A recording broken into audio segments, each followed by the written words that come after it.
What's up guys, June here with the third installment in the month of Elite Slayer mobs, and this week we got the Camel Warriors, which are refreshingly easy compared to the last two sets of mobs that we got. So I'm going to run through the strategy with you real quick. It's pretty simple, nobody should have much trouble with these. When you're gearing up for this, you want to be using either melee or range. Magic doesn't hit well, but either of the other two alternatives works just fine. So let's get started on the strategy. The very first thing a Camel Warrior will do when you engage combat with it is to split into three Mirage versions of itself, each of which is associated with one of the types of ancient magic spells. There is a Smoke Mirage, a Blood Mirage, and a Shadow Mirage.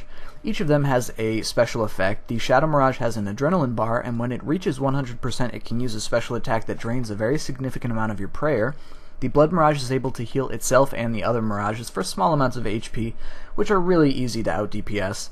And the Smoke Mirage applies some passive buffs that make it more difficult to kill the other Mirages, as well as reducing your accuracy. The order that you choose to kill these in is really not super important. I like to do the Shadow Mirage first, and the reason for that is if you're doing a really long trip, the prayer drain can just like ruin your supply stash.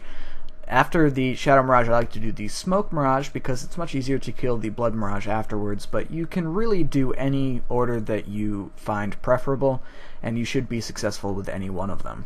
Once the Mirages are dead, the Camel Warrior will return and begin attacking you with his basic magic attack that looks like a tall, thin tornado, as well as a special attack that you see on screen now, which looks like a shorter, fatter version of that same tornado, and this works very similarly to the special attack in the hard mode version of Ceridome and God Wars dungeon, where it's anchored to a spot on the floor, and anytime you're standing on that location, you're going to receive damage over time. However, the damage from this special attack starts out very, very small, but grows exponentially with each successive game tick, and so over time, it can become very, very damaging.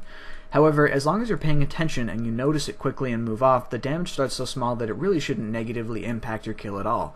And that is the last of the mechanics that these guys have. They're very, very easy in my opinion, and as long as you're paying attention, certainly they're not AFKable, but compared to the last few guys, they're quite easy. So hopefully this guide was useful for you, and I wish you guys good luck with drops, even though apparently the staff rate is about 1 in 10,000, which is a little bit crazy, but they're a pretty fun mob, and I hope you guys enjoyed it, and I will see you in the next video.